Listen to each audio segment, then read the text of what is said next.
सबसे पहला दुख का कारण होता है अहमत्व, अपने आप को कुछ समझना। जब आपके अंदर अहम की मात्रा होगी तो आपको बात बात पर बुरा लगेगा, बात बात पर गुस्सा आएगा, बात बात पर आपको कष्ट होगा। अहमत्व दुख का पहला कारण। और दुख का दूसरा कारण है ममत्व। मेरा बेटा, मेरी बेटी, मेरा मकान, मेरी दुकान, मेरा भाई, मेरा मित्र, मेरा सखा, मेरा बंधु, मैं और मेरा, ये दो ही दुख के कारण हैं। यदि मैं पना भी चला जाए और मेरा पना भी चला जाए, वो उस व्यक्ति को दुनिया में कोई दुख ही नहीं कर सकता। बहुत ध्यान से सुनिएगा, आपके अंदर ये दोनों स्थिति नहीं है, मैं और मेरा। मैं भी कुछ नहीं हूं और मेरा भी कुछ नहीं है। बताओ फिर दुखी कैसे होगे? बताओ। आपको किसी ने कह दिया अरे भाई तुम तो निशाचर हो, बोलता रहे मैं अपने आप को कुछ मानता ही नहीं, तू निशाचर कह रहा है, मैं तो ये भी नहीं मानता। चलो ये तो रही आपकी बात। आपसे कोई आगे कहे तुम्हारा बेटा इतना गलत काम कर रहा था, कौन किसका भाई? सब अपना भोग भोग रहे हैं, सब अपना प्रारब्ध भोग रहे हैं, मेरा कोई नहीं है। मैं और मेरा, ये दोनों जब आपके अंदर एक्टिवेट होते हैं तभी आप दुखी होगे, नहीं तो इन दोनों के इनएक्टिव होने से आपको संसार की कोई पीड़ा पीड़ित नहीं कर सकती। आप कहोगे महाराज जी ये दोनों इनएक्टिव कैसे होंगे? करने नहीं है, हो भी नहीं सकते, अब तो बिल्कुल नहीं हो सकते। संसार कितना विचित्र है ना। बचपन में जब बालक जन्म लेता है ना, उसके अंदर ये दोनों चीजें इनएक्टिव होती हैं। मैं और मेरा ये दोनों ही नहीं होते उसके अंदर। बालक को जन्म लेते ही कोई कह दे अरे राम ये कैसा काला, कितना रोता है, कैसा है, कैसे नक्षत्रों में हुआ है, बालक को कोई फर्क पड़ेगा? उसके अंदर मैं है ही नहीं। बालक के जन्म लेते ही घर में कोई घटना घट जाए तो भी बालक को पीड़ा नहीं, क्योंकि मेरा उसका कुछ नहीं है। उसको हम सिखाते हैं, मैं और मेरे में हम ही लोग उसको मानते हैं।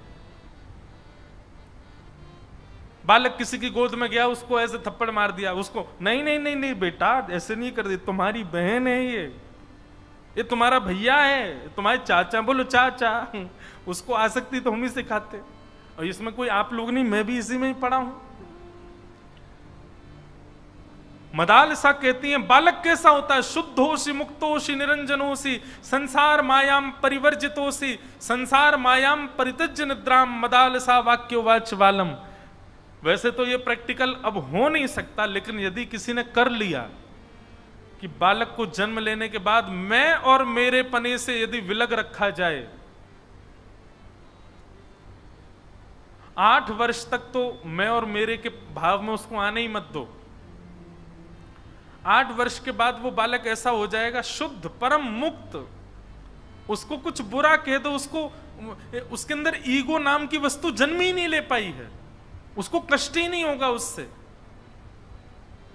और मेरेपन का भाव भी नष्ट हो जाए तो दुनिया में कुछ भी हो जाए उसको उससे भी कुछ नहीं होगा, वो परम शांत हो जाएगा। दुख के 2 कारण हैं। हम इन दोनों को खत्म तो नहीं कर सकते, पर इनकी मात्रा तो कम कर सकते हैं ना। सबसे पहले मैं पना, ये जो मैं हमारे अंदर रहता है,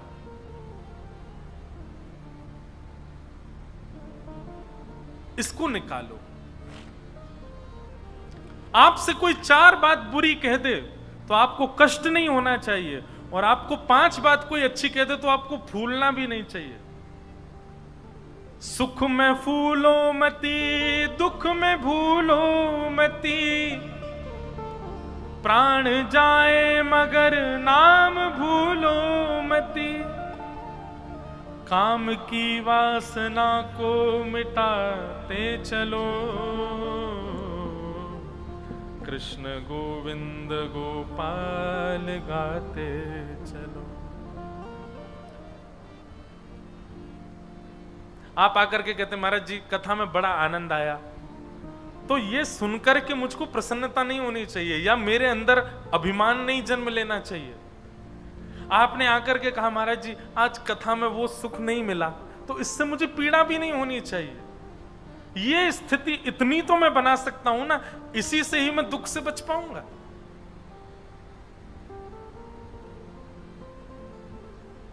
मैं और मेरा, इन दो स्थितियों में आप सम हो जाओ, आपको दुनिया में कोई दुखी नहीं कर सकता। फिर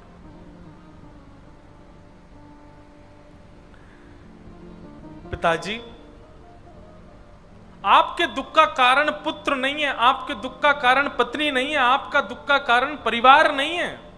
आपके दुख के कारण आपके भीतर की ही दो स्थितियां हैं, मैं और मेरा।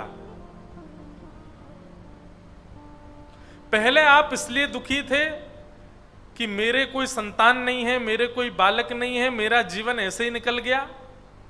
अब आप इसलिए दुखी हो कि मेरी संतान ऐसी क्यों हो गई, मेरी संतान इतनी दुष्ट क्यों हो गई, ये धुंधकारी मेरा पुत्र इतना दुख देने वाला क्यों।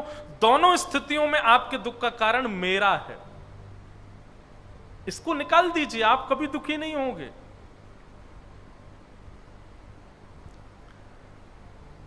और ये कैसे निकल सकती हैं, तब गोकर्ण जी महाराज दूसरा श्लोक कहते हैं, धर्मं भजस्व सततम त्यज लोक धर्मान सेवस्य साधु पुरुषां जहि काम तृष्णाम अन्यांश हस्तचरण श्रवणत्वगादि अन्यस्य दोष गुण चिंतन माशु मुक्त्वा सेवा कथा रस महो नितराम पिबत्वम्। सबसे पहला बात, धर्मम भजस्व, धर्म को भजना प्रारंभ कर दो। त्यज लोक धर्मान, लोक धर्म का त्याग कर दो। इसको लोक धर्म कहते हैं, संसार का। इसको रिझाने के लिए ऐसा ऐसा करो। जो कौन करता है? दुर्योधन। भगवान शांति दूत बनकर के आए तो दुर्योधन ने 56 भोग बनवाए। जैसे ही 56 भोग बने तो ठाकुर जी ने जाकर के कहा कि 5 गांव दे दो पांडवों को। तो दुर्योधन कहता है, सुई के नोक के बराबर भी जमीन नहीं दूंगा मैं किसी को बिना युद्ध के। उसके बाद भगवान बोले, अब कुछ कहना शेष नहीं रहता, जैसी तुम्हारी इच्छा। लेकिन तभी दुर्योधन कहता है, नाथ आइए ना, प्रसाद पाओ। भगवान कहते हैं, इसी को कहते हैं लोक धर्म। ये लोक धर्म कैसा है? सामने वाले की बात माननी भी नहीं है, सामने वाले के अनुकूल रहना भी नहीं है, और उसको रिझाने के लिए सारे पैतरने भी अपनाने हैं कि वो हमारा ही बना रहे। ये बड़े चतुर लोगों का नियम होता है।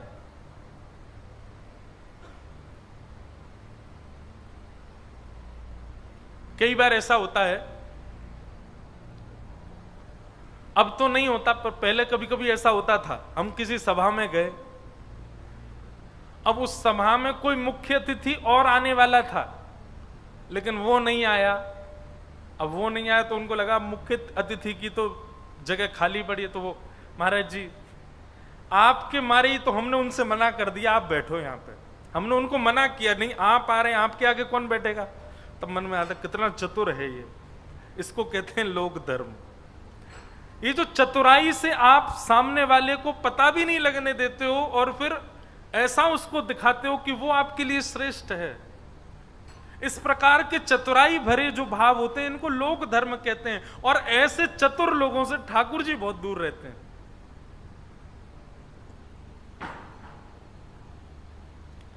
ये हम करते ही तो हैं। ये सुनार के पास गए, सोने का छत्र बनाओ। किसके लिए? पंडरीनाथ भगवान के ऊपर पधरवाना है। अब पंडरीनाथ भगवान के लिए हम सोने का छत्र बनवा रहे हैं, उसमें मणि लगवा रहे हैं, हीरे लगवा रहे हैं, डायमंड से उसको पूरा सजवा रहे हैं। मन में क्या सोच रहे हैं? पंडरीनाथ भगवान हमसे रीझे रहेंगे कि हमने सोने का छत्र चढ़ाया।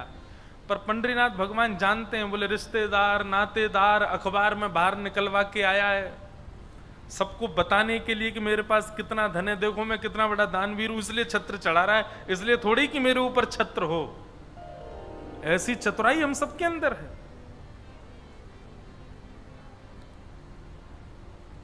आभूषण देते हैं ठाकुर जी को, कुछ भी पधराते हैं ठाकुर जी के लिए, तो उसमें विचार हमारा ये थोड़ी रहता है कि ठाकुर जी की सेवा हो इससे, विचार तो हमारा ये रहता है कि सबको पता चले कि मैंने ऐसा किया है। यही लोक धर्म है। धर्मम भजस्व सततम त्यज लोक धर्मान, लोक धर्म का त्याग करो, ये चतुराई भरे काम मत करो, धर्म को भजो। सेवस्य साधु पुरुषाम जहि काम तृष्णाम, काम तृष्णा से रहित होकर के साधु पुरुषों की सेवा करो, संत जनों की सेवा करो। अन्यस्य दोष गुण चिंतन माशु मुक्त्वा, दूसरों में दोष गुण देखना बंद करो। सेवा कथा रस महो नितराम पिबत्वम, सेवा में कथा में रस में निवृत्त होकर के अपने जीवन को परम आनंददायी और धर्मवंत बनाओ। इतने दुख भरे, इतने चतुर भरे जीवन को जीने का प्रयास मत करो। इस प्रकार श्री गोकर्ण जी महाराज ज्ञान उपदेश करते हैं और पिताजी महाराज को समझाते हैं, पिताजी आप मैं और मेरे के भाव से परे हो जाओ, तभी आपके जीवन में सुख आएगा। भागवत जी की सन्निधि लेते हुए श्री आत्मदेव जी महाराज ने भगवत धाम को प्रस्थान किया। यहां धुंधुकारी की वैश्याओं ने हत्या कर दी, वो एक प्रेत बन गया और प्रेत के अनेक प्रयास, अनेक तर्पण, अनेक श्राद्ध करने पर भी वो प्रेत योनि से मुक्त नहीं हुआ। तब गोकर्ण जी महाराज ने सूर्य भगवान से प्रार्थना की, आप कृपा करके बताओ मेरा भाई प्रेत योनि से कैसे मुक्त होगा। तब सूर्य भगवान ने आज्ञा करके बताई कि श्रीमद् भागवतान मुक्ति सप्ताहं वाचनम कुरु इति सूर्यवच सर्वै धर्म रूपम तु विश्वतम। गया में श्राद्ध करने से, अनेक अनेक अनुष्ठान करने से भी पितृ मुक्त हुए होंगे, इस बात का कोई प्रमाण नहीं। अच्छा एक बात सुनिएगा, गया जी में श्राद्ध करने से निश्चित है कि पितृ मुक्त हो जाते हैं, पर धुंधुकारी मुक्त क्यों नहीं हुआ? दो बातें हैं। पहली बात तो यह कि जो माता पिता से बैर करने वाली आत्मा है, उस आत्मा का गया जी में भी श्राद्ध कर दो, वो मुक्त नहीं हो पाएगा। माता पिता के साथ जिसने दुष्व्यवहार किया है, अपनी माता पिता को ही प्रताड़ित किया है, ऐसा व्यक्ति प्रेत योनि में जाएगा जाएगा जाएगा, उसको कोई नहीं रोक सकता।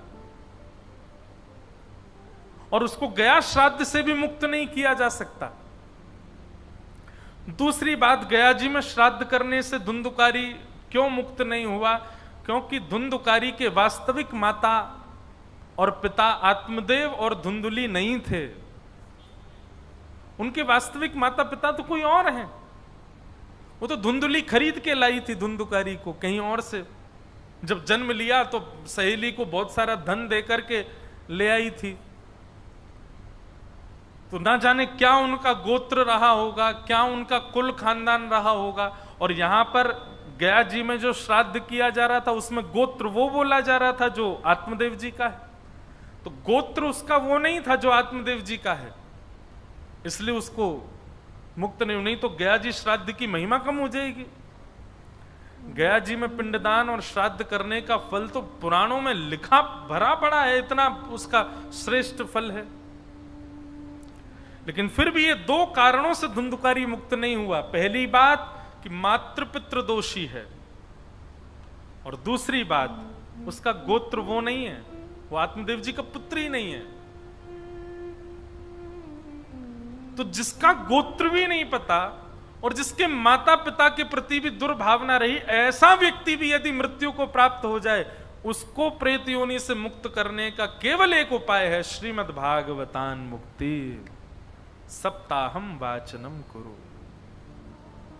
आपको पता है, भागवत जी की कथा सुनने से, कराने से और करने से केवल जो कराते हैं उनके पितृ मुक्त होते हैं ऐसा नहीं।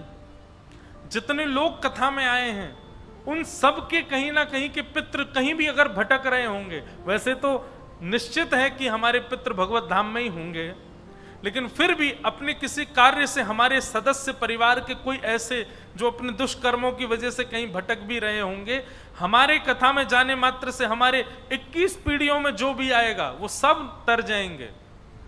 भागवत जी सामान्य नहीं है। कल रात्रि हम और सब पंडित जी बैठ करके चर्चा कर रहे थे कि हम उनकी महिमा कभी कभी नहीं जान पाते कि भागवत जी सामान्य नहीं है। अत्यंत भयंकर से भयंकर प्रेतात्मा भी भागवत जी की कथा सुनने से मुक्त हो जाती है। प्रेत बनता क्यों है व्यक्ति? अपने दुष्कर्मों की वजह से। और दुष्कर्म भी छोटे मोटे दुष्कर्म नहीं, बहुत बड़े दुष्कर्म जब करता है तब व्यक्ति प्रेत बनता है। और ऐसे दुष्कर्म करके प्रेत बनने वाला व्यक्ति जिसको अनेक उपाय करने से भी मुक्त नहीं किया जा सकता, वो केवल भागवत जी के आधे श्लोक बोलने मात्र से मुक्त हो जाता है। मान लीजिए व्यास मंच पर बैठ करके केवल हमने इतना कहा, जन्माद्यस्य तोन्वयादितरतश्चार्थे सुविज्ञ स्वराट, ये पूरा श्लोक नहीं है, पूरे श्लोक का एक अंश है। इतना एक अंश भी जिन जिन के कानों में पहुंच गया होगा उन सब के पितृ मुक्त हो गए होंगे, केवल इतने अंश मात्र से। ये भागवत जी की महिमा है। श्लोकार्धम श्लोक पादम वा, भागवत जी कहती हैं आधा श्लोक भी यदि किसी ने शुद्धता से श्रवण कर लिया बिना अर्थ जाने भी, तो भी उसका कल्याण हो जाना है। ऐसी हैं भागवत जी।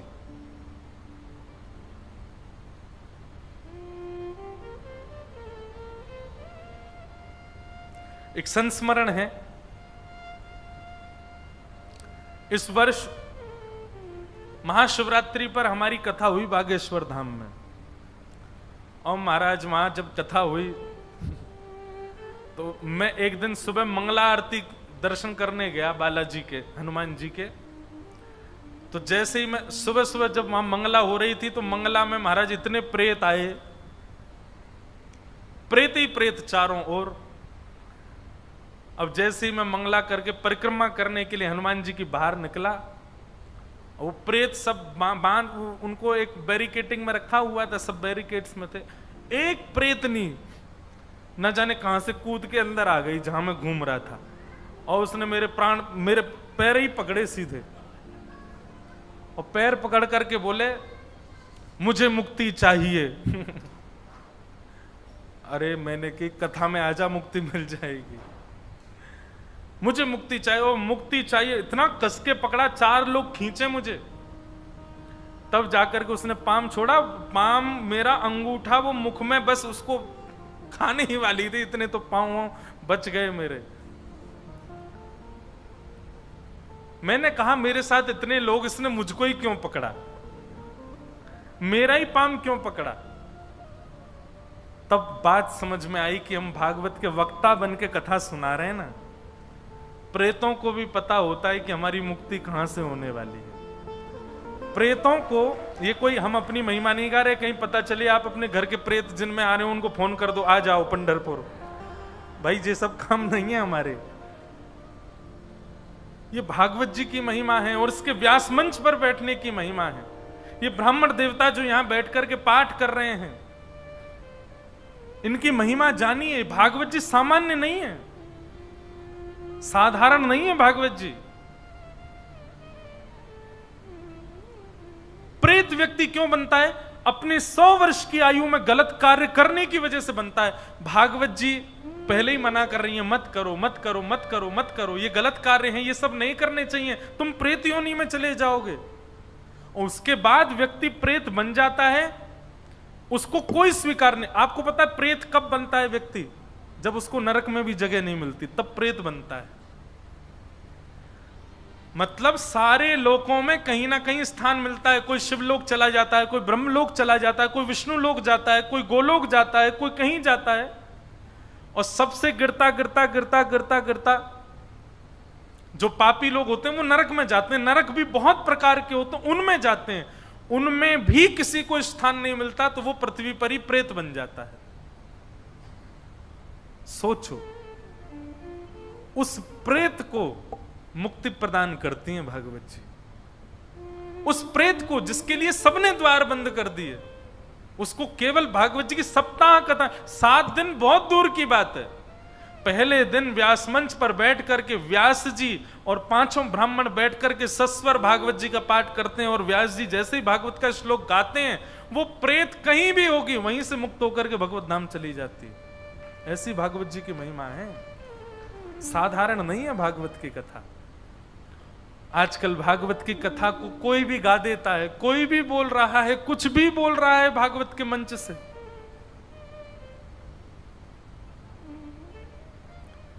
भागवत जी सामान्य नहीं है, साधारण नहीं है। भक्ति प्रदान करती हैं, प्रेम प्रदान करती हैं, ज्ञान प्रदान करती हैं, वैराग्य प्रदान करती हैं, और सब छोड़ो मुक्ति प्रदान करती हैं भागवत जी। नामदेव जी, तुकाराम जी, भक्तिमती मीराबाई, तुलसीदास, सबने भागवत का आश्रय लिया, और भागवत जी के आश्रय से ही सबके चित्त में भक्ति आई है। ऐसी भागवत की कथा। कभी कभी तो इतना सौभाग्य लगता है अपने ऊपर कि ठाकुर जी ने संसार में भेजा तो भगवान की दया से अपनी सेवा के लिए भेजा, अपनी कथा सुनाने के लिए भेजा। सूर्य नारायण भगवान कहते हैं, हे गोकर्ण, तुम चिंता मत करो, तुम्हारा भाई धुंधुकारी गया श्राद्ध से मुक्त नहीं हुआ तो उसके लिए दूसरा उपाय है। क्या? श्रीमद् भागवतान मुक्ति सप्ताहम वाचनं कुरु इति सूर्यवच सर्वे धर्म रूपम तु विश्रुतम। सूर्य नारायण कहते हैं भागवत की कथा करो। तब गोकर्ण जी महाराज ने भागवत की कथा की, और उस भागवत की कथा में एक ग्रंथि थी, उसके 7 ग्रंथियां 7 दिन में फट गईं, और उसी में विराजमान धुंधुकारी प्रेत, जो कि महाप्रेत बन चुका था, वही दिव्य स्वरूप धारण करके बाहर आ गया, और विमान में बैठ करके व्यास मंच को प्रणाम करता हुआ भगवत धाम को प्रस्थान कर गया। गोकर्ण जी महाराज ने विष्णु दूतों से पूछा, कथा तो इतने सारे लोगों ने सुनी, मुक्ति केवल एक की क्यों हुई? सबकी मुक्ति हो जानी चाहिए।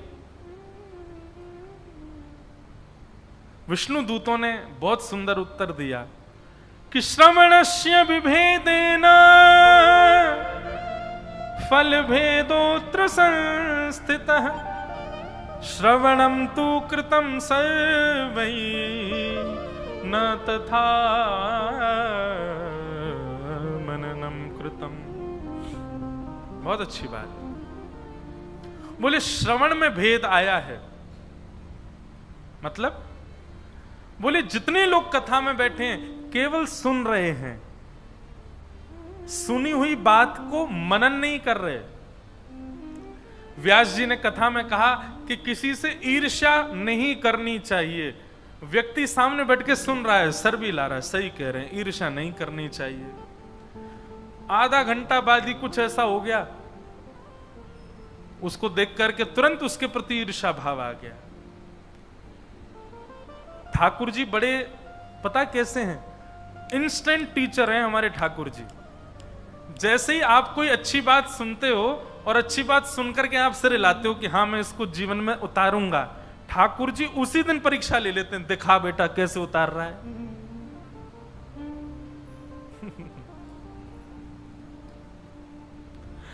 एक ऋषिकेश में अभी 4 दिन की अकिंचन चल रही थी हमारी, वहां एक ऐसा भाव उत्पन्न हुआ अपने आप ही कि ठाकुर जी की हम पर बहुत बड़ी कृपा है कि ठाकुर जी हमारी बातों को सीरियसली लेते नहीं है। हे नाथ, मैं आज के बाद ऐसा नहीं करूंगा, मैं आज के बाद बहुत पवित्र जीवन जीऊंगा, मैं आज के बाद कभी पत्नी पर क्रोध नहीं करूंगा, मैं आज के बाद कभी 2 नंबर का काम नहीं करूंगा, मैं आज के बाद कभी भी दूषित प्रकार से धन कमाने की इच्छा नहीं रखूंगा, अपनी कामनाओं पर, अपनी वासनाओं पर मैं अब आज के बाद मैं थोड़ा लगाम लगाऊंगा। ठाकुर जी कहते हैं बोल मत ज्यादा, चल अपना काम कर, निकल चल यहां से। ठाकुर जी हमको सीरियसली लेते नहीं है, क्योंकि ठाकुर जी जानते हैं केवल बड़ बोल रहा है। एक परीक्षा यदि मैंने ले ली ना, तुरंत खत्म हो जाना है इसका सब कुछ। और नहीं तो आप करके देख लो, कल सुबह जाइएगा पंडरीनाथ भगवान का दर्शन करके और अपने किसी अवगुण को वहीं त्यागने का संकल्प लेके आना। अपना अवगुण सब जानते हैं कि मेरे अंदर अवगुण क्या है, और ये छोटे मोटे अवगुण नहीं। छोटे मोटे अवगुण मतलब डायबिटीज है लेकिन रसगुल्ला खाने का मन होता है, मैं पंडरीनाथ भगवान अब रसगुल्ला, ये छोटे मोटे अवगुण नहीं, कोई बड़ा वाला अवगुण जिसका आपको स्वयं भी लगता है कि ये अच्छा नहीं है मेरे अंदर, चाहे वो काम का हो, चाहे क्रोध का हो, चाहे लोभ का हो, चाहे ईर्ष्या का हो, चाहे द्वेष का हो, कोई भी अपना एक अवगुण लेकर के कल मेरे कैसे जरूर जाइएगा। और श्री पंडरीनाथ भगवान अगर दर्शन हो जाए तो, नहीं तो चंद्रभागा नदी पे ही जाना और वहां जल लेकर के कहना, आज के बाद मैं संकल्प लेता हूं पंढरपुर में ही आज के बाद मैं ये क्रिया नहीं करूंगा, आप जल छोड़ देना। 2 घंटा प्रतीक्षा करना, बस 2 घंटे में ही ठाकुर जी परीक्षा लेंगे आपकी। ऐसी सिचुएशन प्रकट करेंगे कि आप जिस नियम को तोड़ने का संकल्प देकर के आए हो वही नियम लागू हो, ऐसी कोई सिचुएशन होगी। फिर देखना आप नहीं बचा पाओगे स्वयं को। अच्छा, दोनों अच्छी बात है, बच जाओ तो आपका अच्छा, और नहीं बच पाओ तो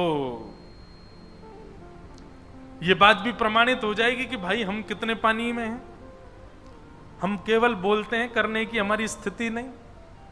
कल ये जरूर करके देखना आप, और परसों फिर हम सुबह मिलते हैं 11 से 12, आके चुपचाप बताना कान में, सबके सामने नहीं बताना, क्योंकि मुझे पता है कि उत्तर नेगेटिव ही आने वाला है। आपका वो नियम टूट चुका होगा शाम तक तो, और मान लीजिए आपने 1-2 दिन अगर उस नियम पर जबरदस्ती चढ़ करके उस नियम का पालन कर लिया, तीसरे दिन तो टूट ही जाएगा। और नहीं टूटे तो आपको बधाइयां, आपको शुभकामनाएं। ठाकुर जी ने आपके भाव को स्वीकार किया, ठाकुर जी प्रसन्न हो जाएंगे, वाह भाई मान गए तेरे इस नियम को। पर याद रहे वो टूटना ही नहीं चाहिए फिर जीवन पर्यंत। इसलिए ठाकुर जी हमको सीरियसली लेते नहीं ज्यादा, क्योंकि ठाकुर जी को पता केवल बोल रहा है, बड़ बोलता है बस।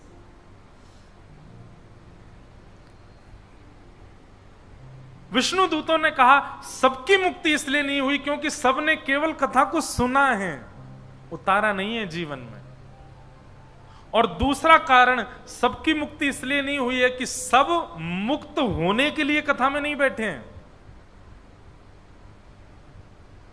कथा चल रही है, इतने सारे लोग बैठे, सब लोग मुक्त होने के लिए थोड़ी बैठे हो यहां पे।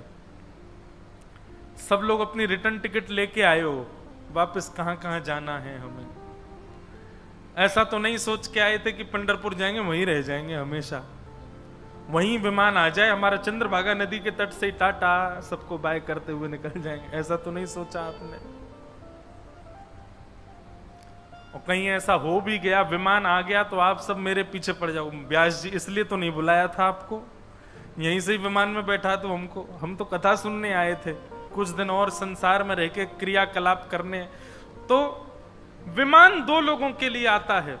पहला वो जो सुनकर के मनन करता है अपने जीवन में, और दूसरा वो जो वास्तव में मुक्ति के लिए ही बैठा है, मुझे मुक्त ही होना है, इस कामना से जो बैठा है, विमान आएगा उसके। कितनी बार कथाओं में ऐसा देखा है। 7वें दिन कथा के कई बार अनुभव किया कथाओं में कि कोई माता जी, कोई भैया जी या कोई भी व्यक्ति भगवत धाम प्रस्थान कर जाते हैं बिना किसी कष्ट के। कथा सुनते सुनते उनके अंदर ये भावना उत्पन्न हो जाती है हमको जाना है, तो विमान आता है। इस प्रकार भागवत जी के महात्म्य में धुंधुकारी के सदगति की बात बताई गई, जो कि भागवत से हुई, क्योंकि वो माता पिता के द्वेषी थे, उसके बाद भी भागवत जी ने कृपा करके उनको सदगति प्रदान की। बोलो भागवत महापुराण की। आगे भागवत जी का महात्म्य यहीं विश्राम हुआ और यहां से भागवत जी का प्रथम स्कंद प्रारंभ होता है। भागवत जी का प्रथम स्कंद यहां से अब हम आगे बढ़ेंगे। प्रथम स्कंद में प्रवेश करें उससे पूर्व एक बार सब लोग हरि नाम संकीर्तन करते हुए ठाकुर जी को आशा भरी।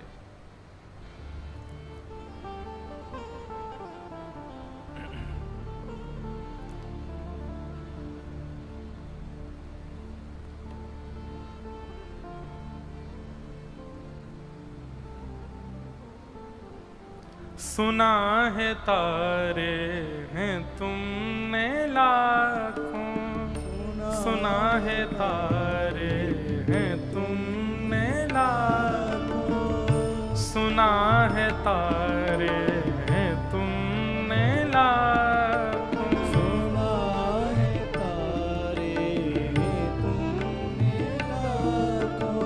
हमें जो तारो तो हम भी जाने, जो तारो तो हम भी जाने।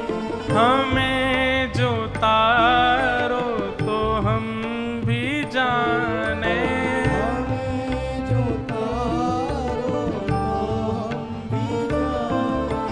सुना है तारे हैं तुमने लाखों, सुना है तारे तुमने लाखों। हरा अहिल्या का शाप तुमने, हरा अहिल्या। शिकायत है भगवान से, नाथ आपने इतनों को तारा, अब हमारी भी तो बारी है नाथ, हम पर भी कृपा कर।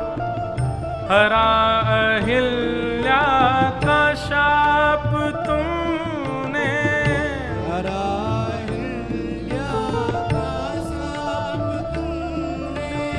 मिटाया शबरी का पाप तुमने, मिटाया शबरी का पाप तुमने। हमारे भी ताप पाप भगवन, हमारे भी ताप पाप, अगर मिटा दो तो हम भी जाने,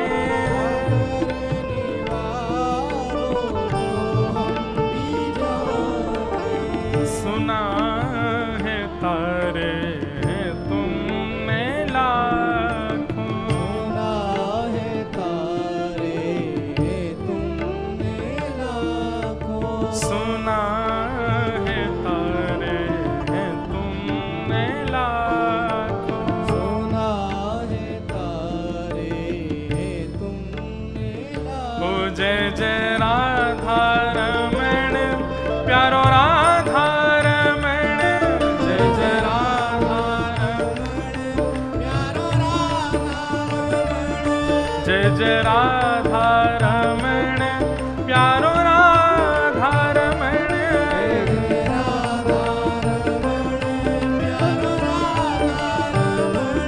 पंडरीनाथ रमण प्यारो नाथ रमण,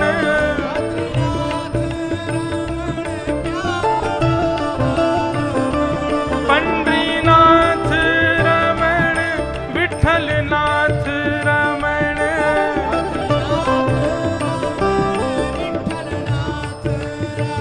ओ जय जय राधा रमण प्यारो राधा रमण,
विठ्ठला पांडुरंग विठ्ठला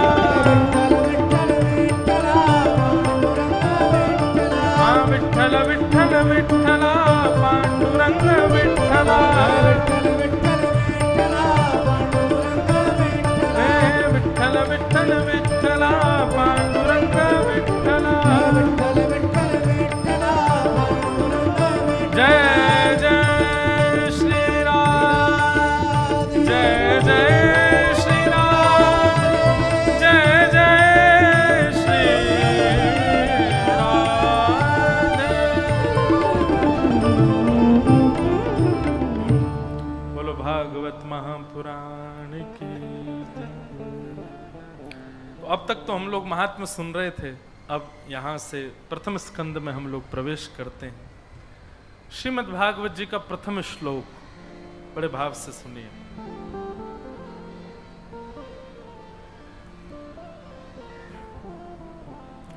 जन्माद्यस्य यतोऽन्वयादितरतः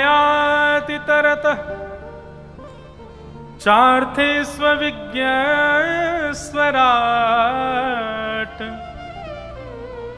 तेने ब्रह्म हृदय आदि कवये मुह्यन्ति सूरयः तेजो वारिमृदां यथा विनिमयो यत्र त्रिसर्गो मृषा धाम्ना स्वेन सदा निरस्तकुहकं सत्यं परम धीमहि। भागवत जी का प्रथम श्लोक। जन्माद्यस्य यतोऽन्वयादितरतः।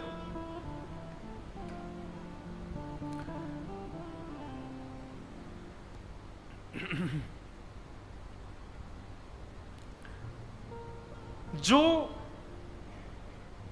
जन्म मृत्यु आदि आदि इन सब बंधनों से परे है, परंतु इच्छा होने पर जन्म भी लेता है और सब लीलाएं भी करता है। श्रीमद् भागवत के प्रथम श्लोक में भगवान का नाम नहीं बताया, केवल सिचुएशन बताई गई है। बहुत ध्यान से सुनिएगा। जो जन्म आदि से परे है पर अपने भक्त की प्रसन्नता के लिए जन्म भी लेते हैं, और जिनके वशीभूत होकर के पूरा विश्व जन्म लेता है, पालन करता है और नष्ट हो जाता है, ऐसे परमात्मा। चार्थे स्वविज्ञ स्वराट। जो अविज्ञ हैं, अनविज्ञ नहीं हैं, सब जानते हैं आप किस भाव से आए हो, किस कामना से आए हो, आपके लिए क्या उचित है, क्या अनुचित है, सृष्टि के लिए क्या उचित है, क्या अनुचित है। जो अविज्ञ हैं, जो परम विवेकी हैं, परम ज्ञानी हैं, और स्वराट, स्वराट यानी कि प्रकाशवान हैं, उनको किसी से प्रकाश लेने की आवश्यकता नहीं, वो स्वयं प्रकाशवान हैं। तेने ब्रह्म हृदय आदि कवये। आदि कवि ब्रह्मा को जिन्होंने अपने हृदय से ज्ञान प्रदान किया, आदि कवि ब्रह्मा को भी जिन्होंने सृष्टि संचालन आदि का दायित्व प्रदान किया है। मुह्यन्ति सूरय। सारे देवता जिनकी रूप माधुरी, ललित माधुरी, लीला माधुरी, वेणु माधुरी पर मोहित रहते हैं, सारे देवता जिनके अधीन हैं, जो देवताओं के अधीन नहीं है, देवता उनके अधीन हैं। तेजो वारि मृदाम यथा विनिमयो। पृथ्वी, जल, तेज, वायु, आकाश जिनसे निर्मित होती हैं, ऐसे धामना स्वेन सदा निरस्त कुहकम सत्यम परम धीमहि। ऐसे परम सत्य परमात्मा जिनसे पूरे विश्व का हेतु है, उनको मैं बारंबार प्रणाम करता हूं, उनको मैं बारंबार वंदन करता हूं। भागवत का प्रथम श्लोक अनेक रहस्यों को अपने अंदर रखा है, रखे हुए बैठा है। संपूर्ण भागवत के प्रथम श्लोक में कृष्ण लीला का दर्शन भी हो जाता है, केवल एक ही श्लोक में। जन्माद्यस्य यतोन्वयादितरतः, जो जन्म लेते ही अपने माता पिता को छोड़ करके मथुरा चले गए, गोकुल चले गए मथुरा से। चार थे स्वविज्ञ स्वराट, जो अविज्ञ हैं, अनविज्ञ नहीं हैं। गोकुल में जाकर के कैसी लीला कर रहे हैं, कहां किस गोपी के यहां कैसा मक्खन है, कैसा दूध है, कैसा दही है, उनको सब पता है। जो स्वराट हैं, अपने प्रकाश से प्रकाशमान हैं। कभी कोई गोपी अंधेरे में मक्खन रख दे तो ठाकुर जी अपने प्रकाश से प्रकाशित होकर के उसको ढूंढ लेते हैं। तेने ब्रह्म हृदय आदि कवि, जिन्होंने अपनी ब्रज लीला में 29, 30, 31, 1 और 2, 29 अगस्त से 2 सितंबर तक, मतलब 5 दिन की हम केवल ठाकुर जी की ब्रज लीला उसी पर ही कथा कर रहे हैं वृंदावन में। 29, 30, 31, 1, 2 अभी जन्माष्टमी के बाद, तब विस्तार से सुनिएगा ठाकुर जी की कैसी कैसी ब्रज की लीलाएं हैं। थोड़ी थोड़ी तो कहते हैं कथाओं में, पर उसमें विस्तार से सुनाएंगे। नंदोत्सव विस्तार से होगा, ठाकुर जी का नामकरण विस्तार से, ठाकुर जी की चोरी की लीलाएं विस्तार से, गोवर्धन लीला, वेणु गीत, युगल गीत, जहां तक ठाकुर जी ले जाएंगे उन सबको विस्तार से वहां सुनाएंगे। तब सुनिएगा, तो उसमें ये लीला भी आती है। तो यहां ब्रह्मा जी की स्तुति है भागवत में। श्रीमद् भागवत में सुंदर स्तुतियों के प्रकरण में एक सुंदर स्तुति ब्रह्मा जी की है। चतुराई से भरी हुई स्तुति है ब्रह्मा जी की, 10वें स्कंद में। ब्रह्मा जी क्या कह रहे हैं? तेने ब्रह्म हृदय आदि कवये मुह्यन्ति सूरय। आदि कवि ब्रह्मा को जिन्होंने अपनी लीला के द्वारा मोहित कर लिया। मुह्यन्ति सूरय, नक पर गिरिराज धारण करके देवताओं के राजा इंद्र को जिन्होंने मोहित कर लिया। तेजो वारि मृदाम यथा विनिमयो, पृथ्वी जल तेज वायु आकाश, पृथ्वी जल अग्नि वायु आकाश सबको जिन्होंने पवित्र किया। मृद भक्षण लीला, मट्टी खा करके पृथ्वी को पवित्र किया। 2 बार अग्नि पी गए ठाकुर जी, दावाग्नि, अग्नि को पवित्र किया। कालिया नाग पर नृत्य करके जल को पवित्र किया। पृथ्वी, अग्नि, जल, तृणावर्त आया तो वायु को पवित्र किया, और रास विहार करके ठाकुर जी ने आकाश को पवित्र किया। इस प्रकार पंच तत्वों को अपनी लीला से जिन्होंने पवित्र किया है, ब्रज लीला से। यत्र त्रिशर्गो मृषा, 3 स्थानों पर ठाकुर जी ने लीला की, जो कि देखने में तो लीला लगती है, माया लगती है, लेकिन वास्तविक है। ब्रज लीला, द्वारिका लीला और हस्तिनापुर लीला, ये 3 प्रकार की ठाकुर जी की लीलाएं हैं। धामना स्वेन सदा निरस्त कुहकम, अपने धाम को प्रस्थान करने से पहले उद्धव को जिन्होंने ज्ञान उपदेश प्रदान किया, ऐसे परम सत्य परमात्मा को हम बारंबार प्रणाम करते हैं। एक ही श्लोक में बहुत सारे अर्थ हैं, अनेक अर्थ सुनाई देते हैं। हमारे पूज्य पिताजी महाराज के गुरुदेव के जीवन के ऊपर भी अर्थ हो गया था एक ही श्लोक से।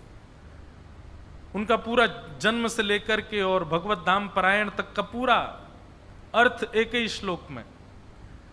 तो ये ऐसा श्लोक वेद व्यास जी ने लिखा है भागवत जी का, इसमें अनेक अर्थ आप लगा सकते हैं।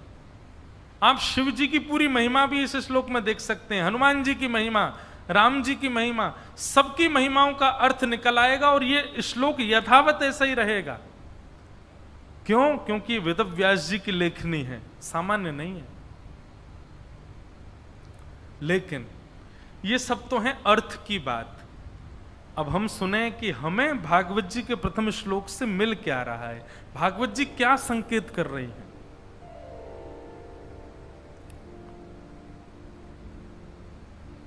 जन्माद्यस्य यतोन्वयादितरतः, मैं कथाओं में कहा करता हूं, भागवत जी का सबसे पहला शब्द क्या है? जन्म। और हम आप सबका जीवन भी कहां से प्रारंभ होता है? जन्म। पहला अक्षर भागवत जी का हमारे प्रारंभ से मैच हो रहा है, जन्म और जन्म। अब अंतिम अक्षर देखो, भागवत जी के 18,000वें श्लोक का अंतिम अक्षर क्या है, उससे हमको अपनी मैचिंग करानी है। भागवत जी का अंतिम अक्षर क्या? 18वें 1000वें श्लोक का नाम संकीर्तनम यस्य सर्वपाप प्रणाशनौ प्रणामो दुख समनस्तम नमामि हरिम परम। अंतिम शब्द क्या है? हरिम परम। क्या है? जोर से बोलो, हरिम परम। कहने का अभिप्राय, जन्म से प्रारंभ जिसका हुआ है, जिस व्यक्ति ने भी जन्म लिया है संसार में, उसका अंत कहां होना चाहिए? मृत्यु पर नहीं, संसार के विषयों में नहीं, संसार के भोग विलास में नहीं, वेंटिलेटर पे नहीं, हॉस्पिटल में नहीं। कहां होना चाहिए? हरिम परम। हरि परमानंद के श्री चरणार विंदों में ही उसका निलय होना चाहिए, उसका अंत होना चाहिए। आप कहेंगे वो कैसे संभव होगा? तो बोले अभी प्रथम अक्षर और अंतिम अक्षर आपने जोड़े हैं, इस बीच में जो 18,000 श्लोक हैं उनको जीवन में लाना प्रारंभ करो। धीरे धीरे धीरे धीरे भागवत जी ही आपको हरिम परम के चरणों में ले जाएंगे। भागवत जी ही आपको परम हरि के चरणों की प्राप्ति कराएंगे। आहा। जन्माद्यस्य तोन्वयादितरतश्चार्थे सुविज्ञ स्वराट। अद्भुत हैं भागवत जी। भागवत जी के द्वितीय श्लोक में 4 बातें बताई गई, विषय, अधिकारी, संबंध और प्रयोजन। धर्म प्रोजत कैतवोत्र परमो निर्मत्सराणां सतां वैद्यं वास्तवमत्र वस्तु शिवदं तापत्रयोन्मूलनम्। श्रीमद्भागवते महामुनिकृते किं वा परेरीश्वरः सद्यो हृद्यवरुध्यते त्रिकृतभिः शुश्रूषुभिस्तच्छणात्। सबसे पहला भागवत का विषय क्या है? धर्म प्रोजित कैतवोत्र परमो। आपके चित्त में परम धर्म की इच्छा प्रकट होना, यही भागवत का विषय है। कथा सुनने के बाद में आपके चित्त में परम धर्म की इच्छा प्रकट हो। परम धर्म किसे कहते हैं? धर्म और परम धर्म, ये 2 बातें। जब तक आप तन की व्यवस्थाएं कर रहे हो, तन की व्यवस्था जब तक कर रहे हो, आप धर्म कर रहे हो। लेकिन जैसे ही आप तन का विचार ना करके आत्मा की व्यवस्था में लग जाते हो, वही परम धर्म है। बहुत ध्यान से सुनिएगा, एक एक अक्षर बहुत महत्वपूर्ण है।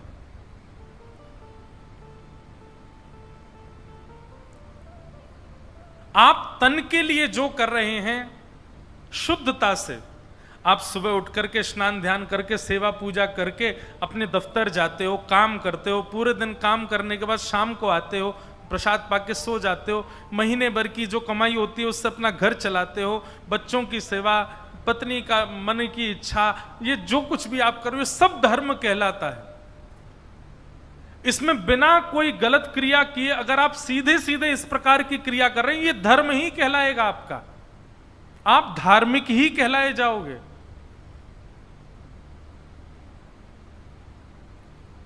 एक प्रकार से बच्चों पर ध्यान नहीं है, परिवार पर ध्यान नहीं है, केवल अपने ऐशो आराम में लगे हैं, पैसा कमा के कहीं भी उड़ाते हैं, अधर्म हो जाता है वो।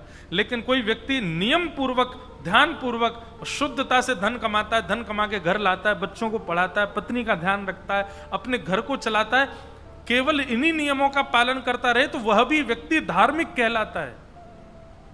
क्योंकि शुद्ध पवित्र भाव से वो घर चला रहा है अपना। लेकिन यहां पर तन को प्रायोरिटी दे रहा है, अपने और अपनों के।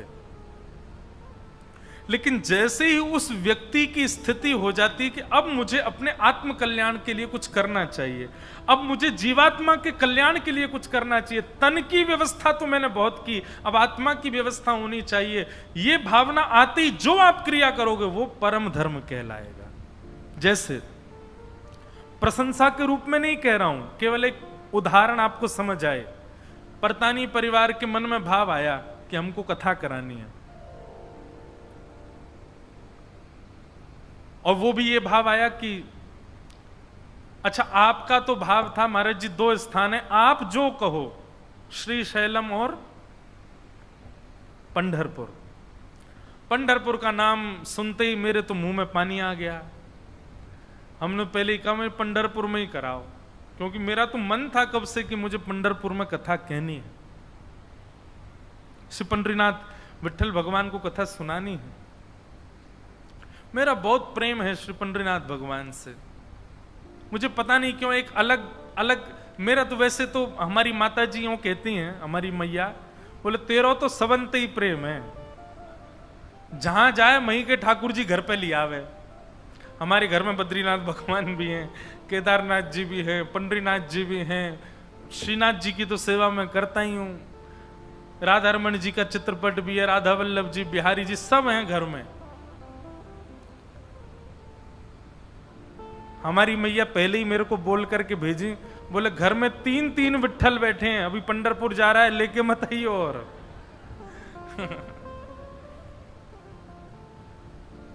तो एक है प्रेम भाव।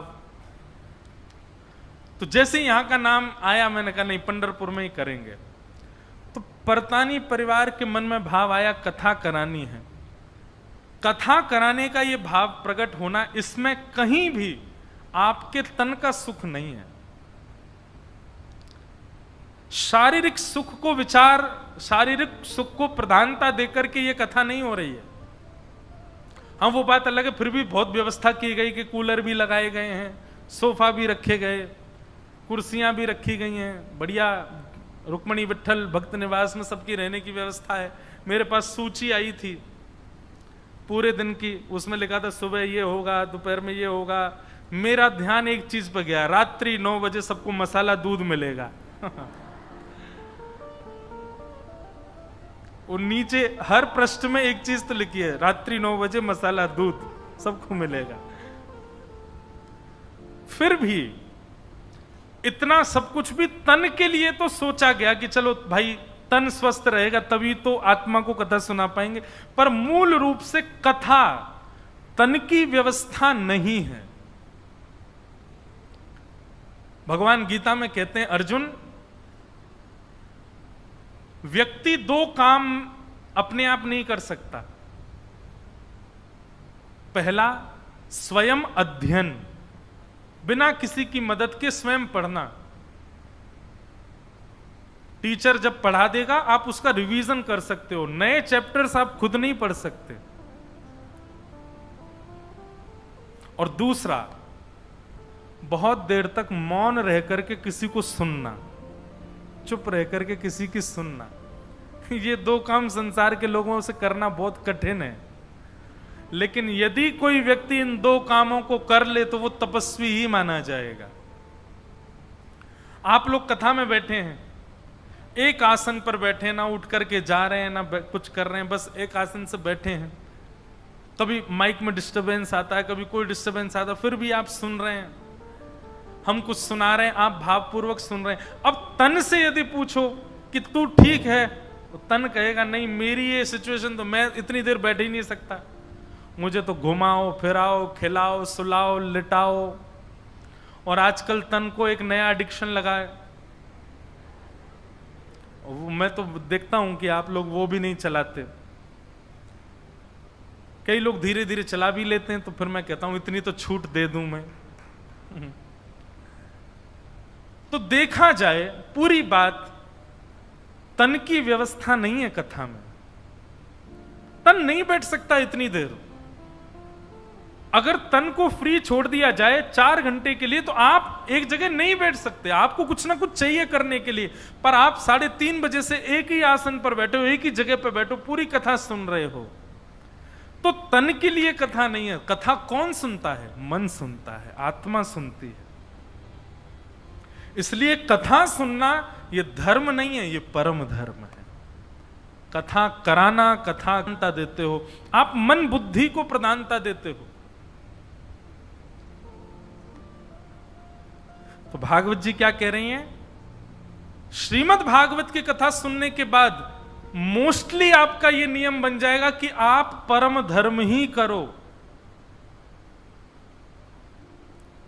कथा सुनने से आप प्रारंभ होगे, एक समय स्थिति आएगी आप एकांत बैठ करके चिंतन करने लग जाओगे, आप नाम जप करने लग जाओगे, आप साधना करने लग जाओगे, आप हरिस्मरण करने लग जाओगे, आप चातुर्मास व्रत करने लग जाओगे, आप एकादशी व्रत करना प्रारंभ, सब चीजों को आप देखते जाएंगे, सब में तन अव्यवस्थित होता है। व्रत वाले दिन तन व्यवस्थित होता है क्या? नहीं।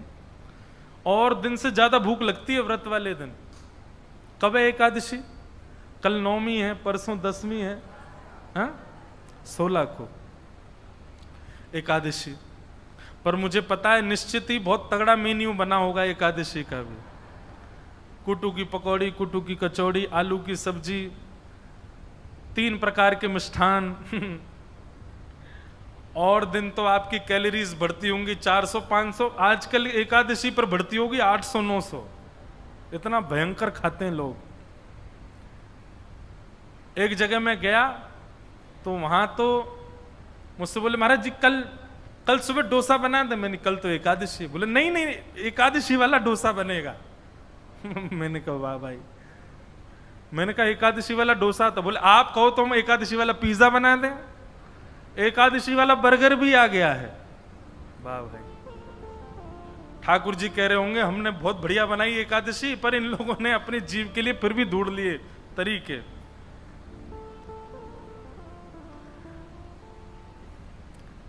व्रत करना, नियम करना, नाम जप करना, अनुष्ठान करना, कथा सुनना, ये सब तन की स्थिति नहीं है, ये सब हम मन के भाव से करते हैं। यदि मन नहीं लग रहा होगा तो आप कुछ नहीं कर पाओगे, क्योंकि आपका तन रुकने ही नहीं देगा आपको वहां पर। यही सब परम धर्म कहलाता है। भागवत की सन्निधि में रहने वाले को परम धर्म करने में फिर दिक्कत नहीं होती, वो सहजता से करने लगता है और ज्यादा से ज्यादा परम धर्म करता है। उससे कह दो कंठ भर चंद्रभागा नदी के तट, नदी में खड़े हो जाओ तो खड़ा हो जाएगा। उससे कह दो तुम रोज 108 मालाएं किया करो, करने लगेगा। अरे कहां तक कहें, ये तक स्थिति चली जाएगी रूखी रोटी और छिलके वाली दाल भी मिलेगी ना तो आपको उसमें भी स्वाद आएगा। नहीं यही बहुत है, आपकी जिह्वा भी सम होती चली जाएगी। वस्त्र पहनने के लिए ज्यादा चटकदार मिले ऐसी आवश्यक, कुछ भी पहना दो आपको सब स्वीकार है। ज्यादा से ज्यादा सिंपल रहना प्रारंभ कर दो, क्योंकि आपका तन अभिमान त्यागने लग जाएगा। आप देहाभिमान शून्य होने लगोगे।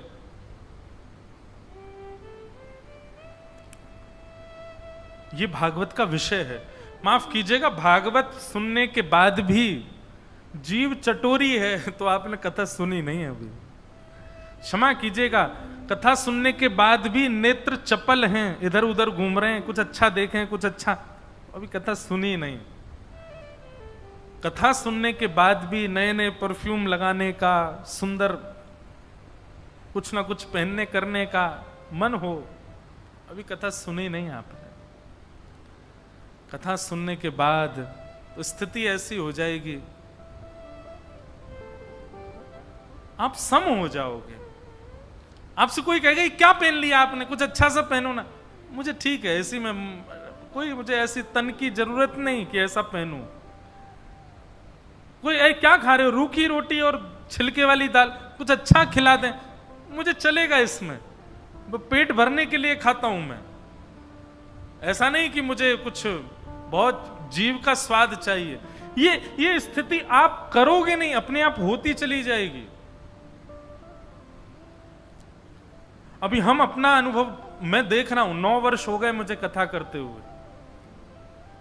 9 वर्ष पहले जब मैं व्यासपीठ पर बैठा, मैं 18 वर्ष का था उस समय, और उस समय हमारी भी खूब इच्छाएं होती थी, ऐसा खाएंगे, ऐसा पहनेंगे, ऐसा करेंगे, ऐसा सब घूमेंगे। कहीं भी कथा होती थी, मेरी दूसरी कथा न्यूयॉर्क में हुई, और मैं रोज, मेरे को कोई मनहट्टन घुमा के लाए, स्टैचू ऑफ लिबर्टी देख के आएंगे, ये देख के आएंगे। अब कहीं जाते हैं तो अब इच्छा ही नहीं होती, नहीं बैठे रहे, क्या देखना ये संसार की वही तो बात है। कभी कभी ऐसा नहीं है, सब लोग जैसे बच्चे मिल जाते हैं तो सबके खुशी के लिए करते हैं, पर उसमें हमारा मन नहीं होता, हमारी स्वयं की इच्छा नहीं होती। अब सत्य बताएं तो एक ही जगह सुख मिलता है, ठाकुर जी की कथा और ठाकुर जी की सेवा। बस इससे बड़ा सुख दुनिया में लगता है कहां पड़े हैं सब लोग, इससे बढ़िया सुख है क्या। ठाकुर जी नए नए श्रृंगार में बैठे हैं। ठाकुर जी, अभी तो मैं भारत आ गया तो मैं श्रृंगार तो नहीं कर पाता, मेरा तो अभी 2 जेट लैग चल रहे हैं मेरे। रात में 9 बजे नींद आने लगती है, वो कनाडा का जेट लैग चल रहा है। सुबह स्नान करने के बाद नींद आने लगती है, वो ऑस्ट्रेलिया का जेट लैग चल रहा है। 2 जेट लैग चल रहे हैं, तो नींद आती है बार बार। सेवा पंडित जी करते हैं, पर अभी विदेश में 1 महीना ठाकुर जी मेरे संग गए, और उनका सिंहासन भी मुझे लगाना है, उनकी पिछवाई भी मुझे लगानी है, उनका भोग भी मुझे लेके जाना है, उनकी सारी व्यवस्थाएं मुझको करनी है। इतना सुख मिलता था उसमें। तो क्या होता है, जब आप भागवत के पथ पर चलने लगोगे, भक्ति पथ पर चलने लगोगे, धीरे धीरे धीरे धीरे आपका तन जो है ना, वो अपने सुख का विचार धीरे धीरे छोड़ता जाएगा।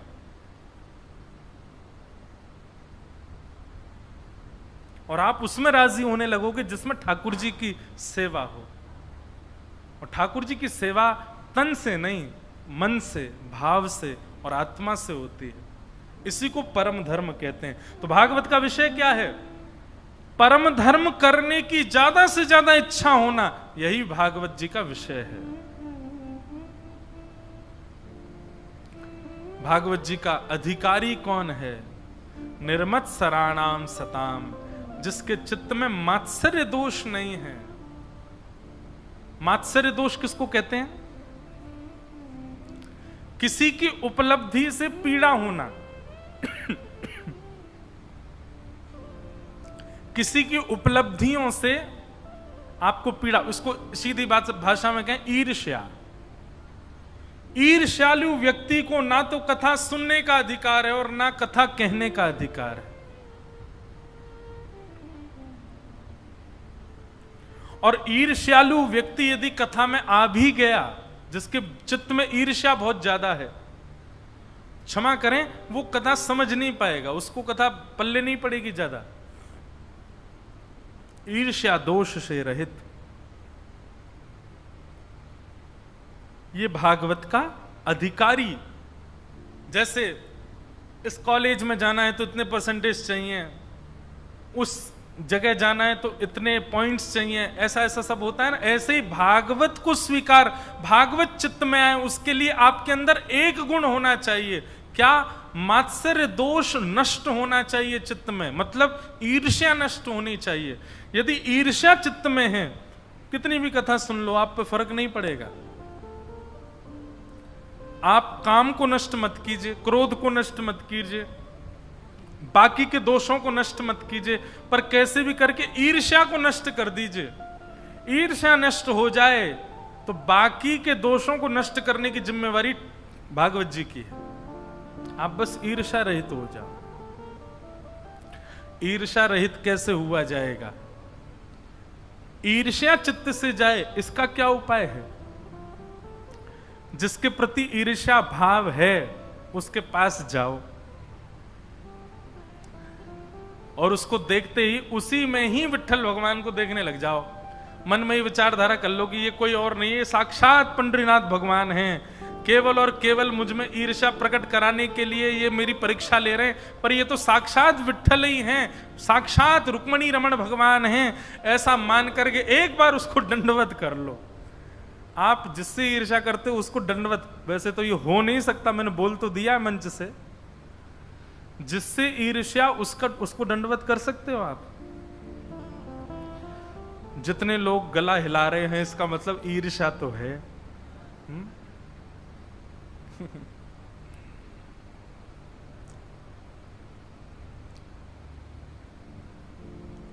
गोस्वामी तुलसीदास जी महाराज जब उन्होंने रामचरितमानस की रचना की, कई लोगों को उनसे ईर्ष्या होने लगी, और ईर्ष्या भी ऐसी हुई महाराज, अधिकतर विद्वानों को ईर्ष्या हो गई। क्यों? बोले हम इतने बड़े बड़े पढ़े लिखे विद्वान, हमारी वाणी कोई नहीं सुन रहा है, हमारी बातें कोई नहीं सुन रहा है, और ये गोस्वामी तुलसीदास ये गांव की साधारण सी भाषा में प्रवचन करता है, इसकी कथा में इतनी भीड़ होती है। गोस्वामी तुलसीदास जी से ईर्ष्यावश उन पर प्रहार करने के, आक्रमण करने के कई विधान किए लोगों ने, पर जाको राखे साइया मार सके ना कोई, बाल न बांका कर सके जो जग बैरी होए।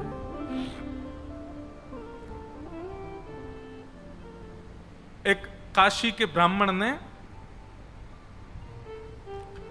दो बड़े महंगे वाले डाकू बुलाए पैसा दे करके, और उनसे कहा कि तुम आधी रात में जाओ और गोस्वामी तुलसीदास जी का वध कर दो।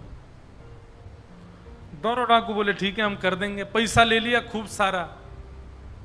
जैसे ही गोस्वामी तुलसीदास जी की कुटिया के पास गए, क्या देखा?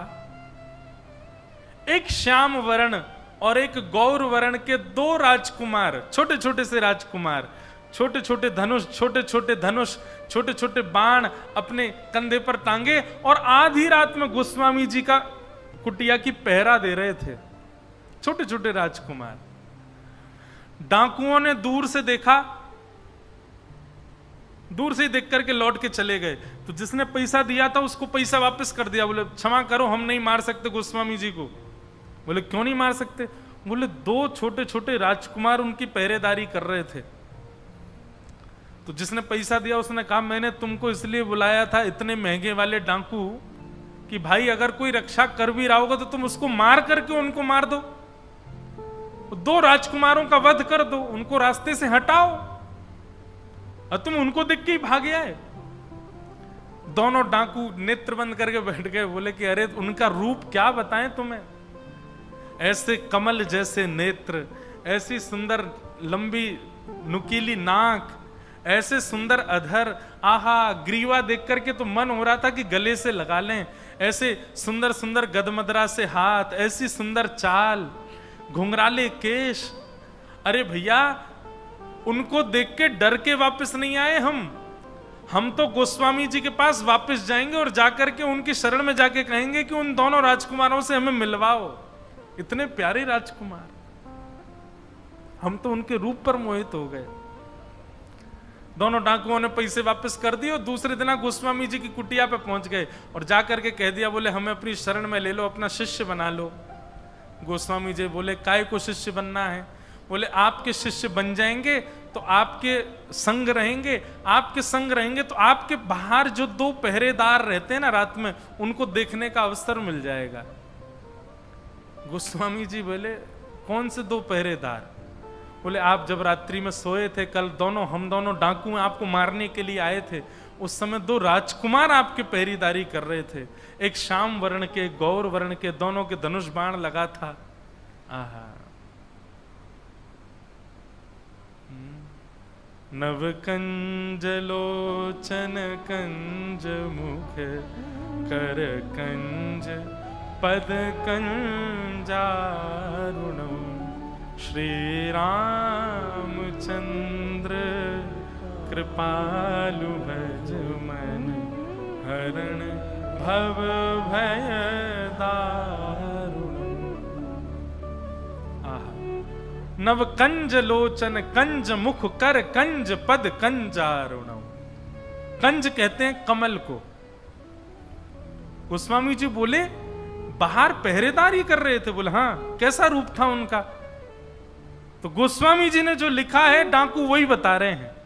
आहा, मुख की आकृति ऐसी थी जैसे मानो कोई कमल हो, नेत्रों की आकृति ऐसी थी मानो जैसे कोई कमल हो, हाथ कैसे हैं? बोले जैसे मानो कोई कमल हो, चरण कैसे हैं? बोले मानो जैसे कोई कमल हो, सर्वांगीण अंग कैसा है? मानो जैसे कोई कमल का मतलब कमल की कांति, कमल का सौंदर्य और कमल का स्पर्श, सब कुछ बहुत अद्भुत होता है। कमल को कभी छू के देखो। दुनिया में सॉफ्टनेस जिसे कहते हैं ना, उसकी सबसे अधिक मात्रा होती है कमल में। उतना कोमल होते हैं ठाकुर जी, उससे भी अधिक कोमल है। ये सामान्य संसार के कमल इतने कोमल, तो साक्षात कमलपति कमलापति श्री ठाकुर जी कितने कोमल होंगे। गोस्वामी जी के नेत्र सजल हो गए और कहा, मैंने कोई पहरेदार नहीं रखे हैं, मैं जिनका यश गाता हूं, ऐसे ठाकुर जी को पता चल गया होगा कि तुम दोनों मुझे मारने आ रहे हो, तो वही रक्षा करने आए थे। अरे धन्य भाग्य भैया तुम दोनों ने जीवन में जरूर कोई पुण्य किया होगा जो तुमको साक्षात राघवेंद्र सरकार के दर्शन हो गए।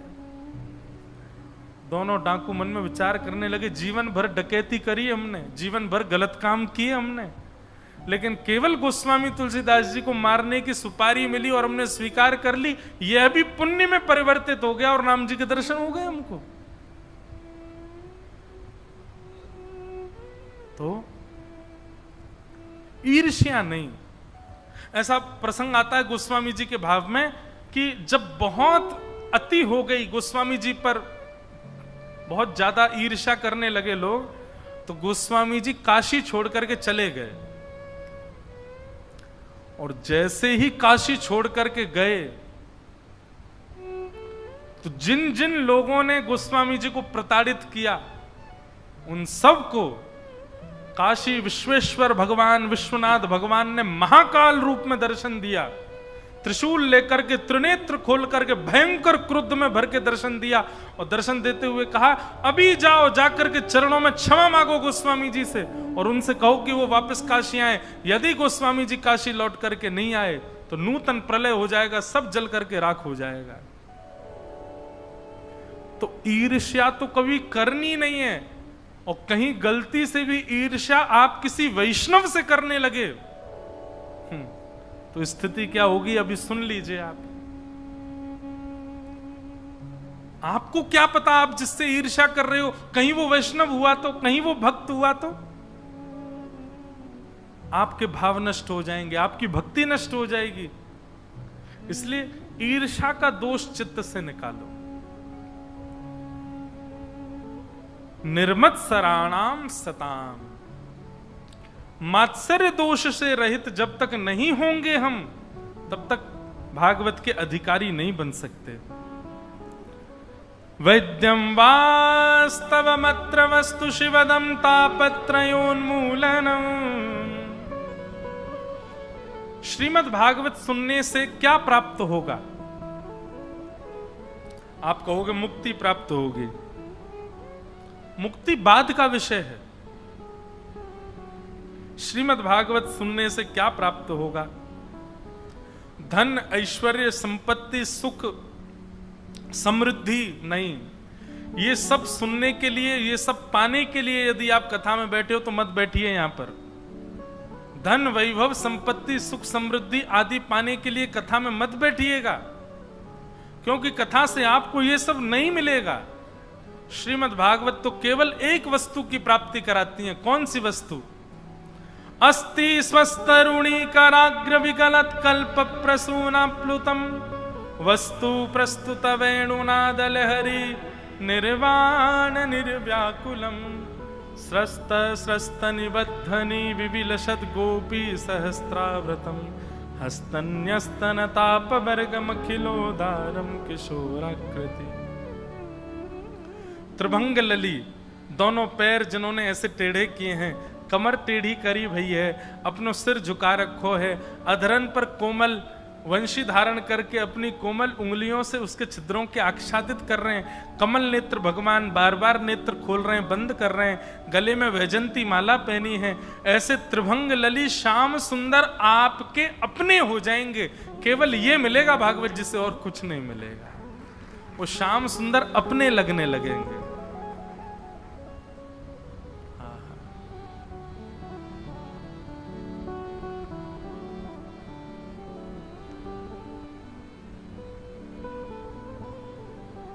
मेरा गोपाल गिरधारी जमाने से निराला है। मेरा गोपाल गिरधारी जमाने से निराला है। मेरा गोपाल गिरधारी जमाने से निराला है।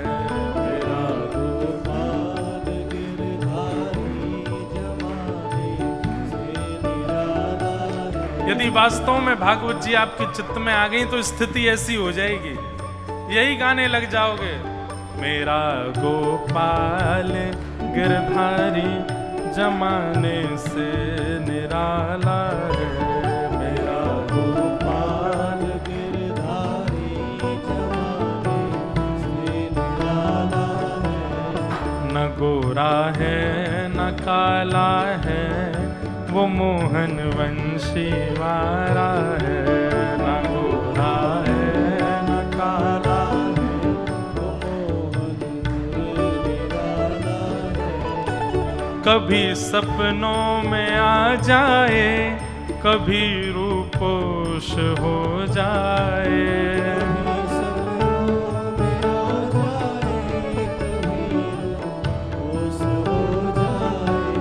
कभी सपनों में आ जाए, कभी रूपोश हो जाए।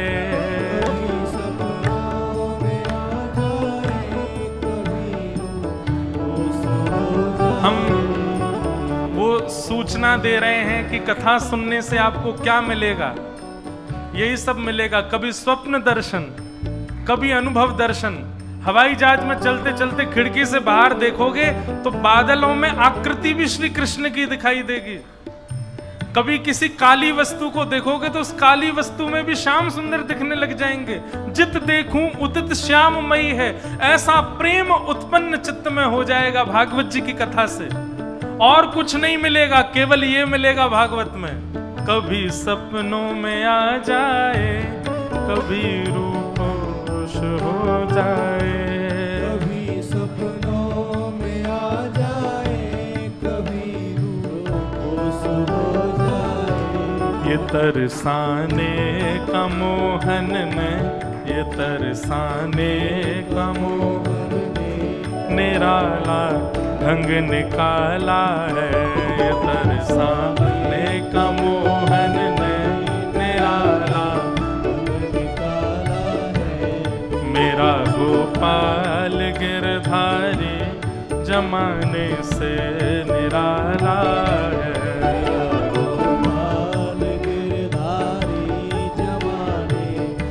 श्री राधा रमण लाल की।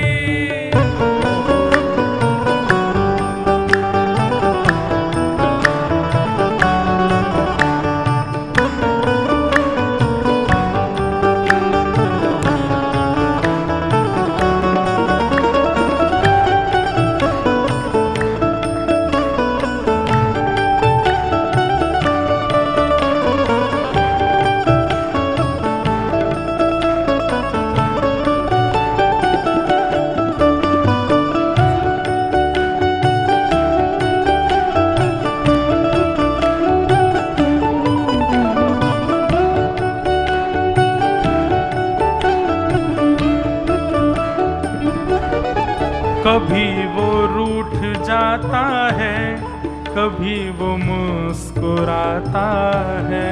कभी वो रूठ जाता है, कभी वो मुस्कुराता है। कभी वो रूठ जाता है, कभी वो मुस्कुराता है। कभी वो रूठ जाता है, कभी वो दर्शन की खातिर तो, इसी दर्शन की खातिर, इसी दर्शन के खातिर तो, बड़े नाजों से पाला है। इसी दर्शन के खातिर तो बड़े नाजों से पाला है। हे मेरा गोपाल गिरधारी जमाने से निराला है। मेरा गोपाल गिरधारी जमाने से निराला है। तुम्हें मुझसे हजारों हैं मगर मेरे तुम ही तुम हो।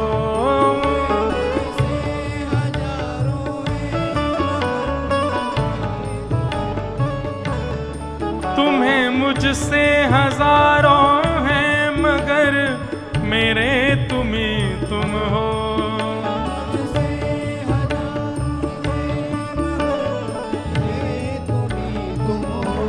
मगर मेरे तुम ही तुम हो। तुम ही सोचो हमारी ओर, तुम ही सोचो, तुम ही सोचो हमारी ओर, कौन सुनने वाला है। मेरी सोचो हमारी ओर, कौन सुनने वाला है। मेरा गोपाल गिरधारी जमाने से निराला है। मेरा गोपाल गिरधारी जमाने से निराला है। हे रंगीला है रसीला है वो मोहन मुरली वाला है। रंगीला है रसीला है वो मोहन मुरली वाला है। हे रंगीला है रसीला है वो मोहन मुरली वाला है।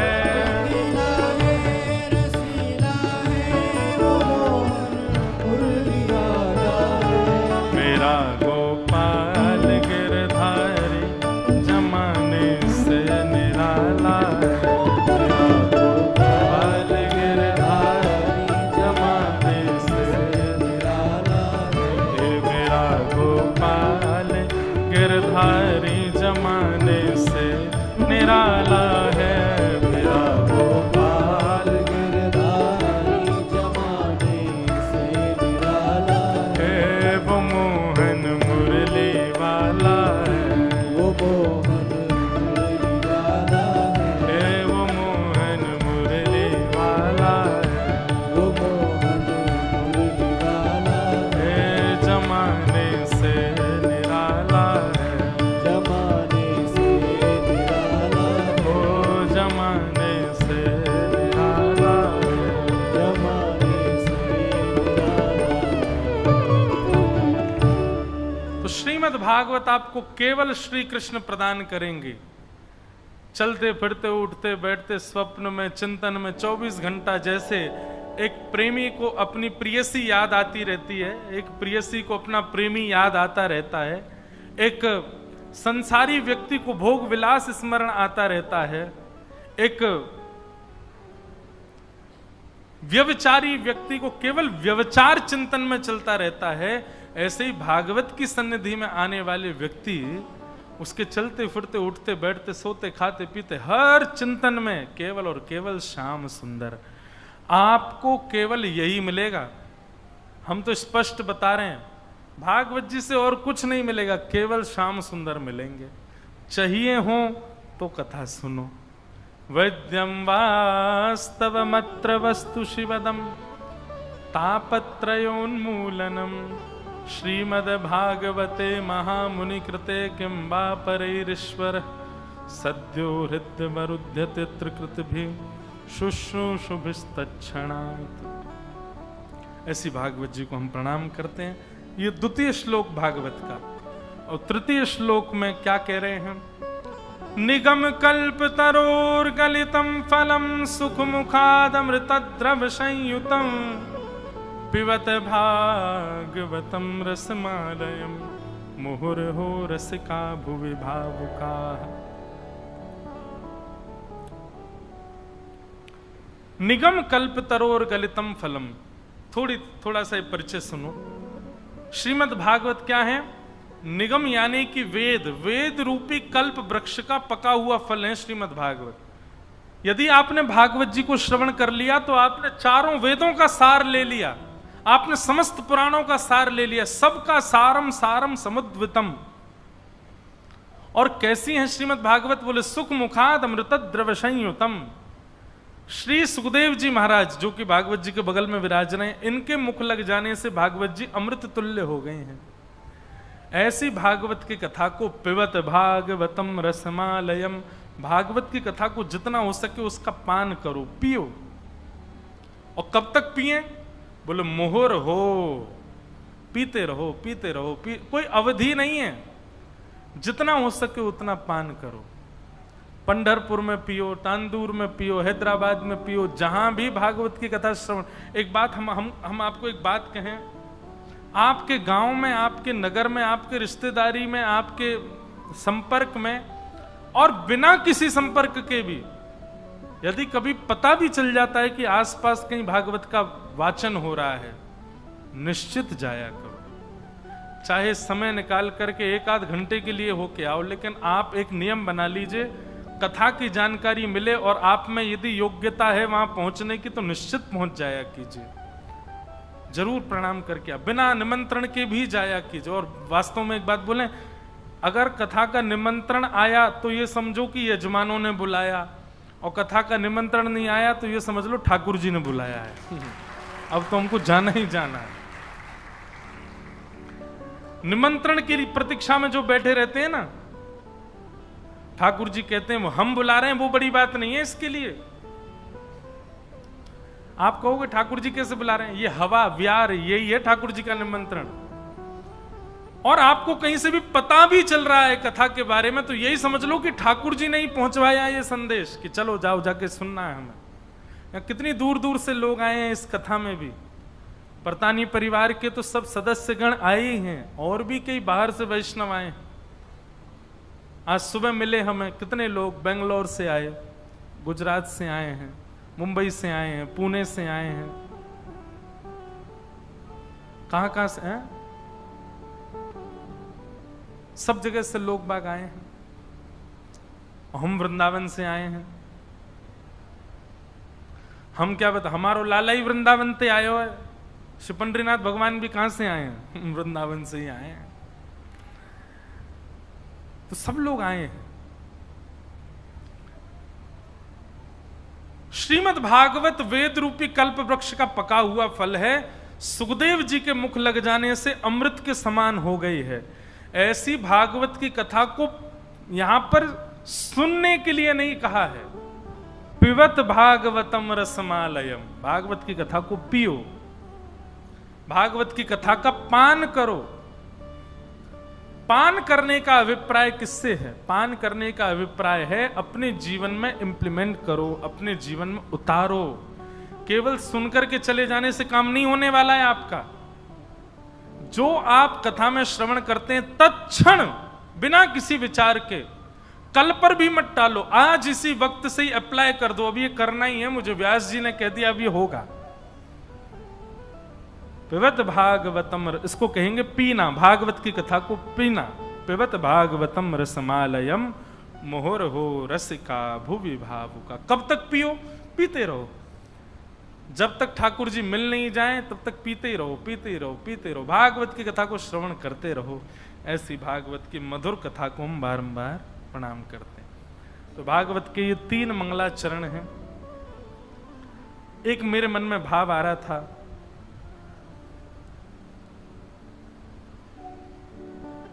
कि हमको पंढरपुर आए 2 दिन हो गए, लेकिन अभी तक वृंदावन के रस चर्चा अभी शुरू नहीं हुई अभी तक। और उसके पीछे कारण पता है क्या? क्योंकि अभी तक हम वृंदावन को लेके ही नहीं आए यहाँ पे। तो आज था कि कथा के विश्राम में वृंदावन रसामृत पद गाएंगे, जिससे कि कल से वृंदावन का भाव हो और कल से माइक देवता थोड़े बढ़िया हो जाएं और हमारे आने से पहले ही, ताकि हमको कथा में व्यवधान ना हो। आज श्री विनायक महाराज हरिदास भगवान विट्ठल के सेवाधिकारी जी पधारे हैं, उनको बारंबार प्रणाम। और आपको एक बार करतल ध्वनि से आपको बारंबार वंदन। जय हो। आप हमारे ब्रज के ठाकुर जी को इतने राजठाट में यहाँ पर आनंद करा रहे हो, उसके लिए आपको धन्यवाद। हम तो सही बताएं, हम द्वारिका जाते हैं, बद्रीनाथ जाते हैं, और जो भी ठाकुर जी के सेवाधिकारी मिलते हैं हम उनसे ऐसे ही मिलते हैं, हमारो लाला ठीक है ना, हमारे लाला को खूब ध्यान रखियो, हमारे लाला को खूब आनंद करेंगे। सही बताएं, कल भी हम पंडरीनाथ भगवान के रात्रि दर्शन करने गए। हम दूर तो नहीं खड़ा था, खड़ा तो पास में ही था। वही होती है ना हमारी। अच्छा एक बात, वीवीआईपी दर्शन की एक बात, हम सब जगह पॉडकास्ट वगैरह इंटरव्यूज में जाते हैं, सब पूछते हैं मुझसे, महाराज जी वीवीआईपी दर्शन होना चाहिए कि नहीं? हम कहते हैं देखो नहीं होना चाहिए, पर एक चीज जोड़ दूं उसमें, स्वयं प्रयास मत करो कि वीवीआईपी मिले, कोई करवा दे तो पीछे मत हटो। अब आपका कोई जानकार मंदिर में है, आपके गांव का, आपके घर का, परिवार का कोई मंदिर में है, और वो आपको कह दे कि कभी भी पंढरपुर आना दर्शन करा दूंगा, तो पीछे मत रहना, पर स्वयं प्रयास मत करो। 4 लोगों को फोन करो, हमको दर्शन कराओ ना यार, कैसे भी 1500 रुपए लो, हमको थोड़ा ऐसे करके दर्शन करने जा रहे हो, तो इसका मतलब है ये गलत है। लेकिन यदि कोई और व्यवस्था करके दर्शन करा रहा है तो पीछे मत रहो, बढ़िया से कर आओ जाके, उसमें कोई दिक्कत नहीं है। उसमें तो यही समझ जाओ ठाकुर जी बुला रहे हैं आपको।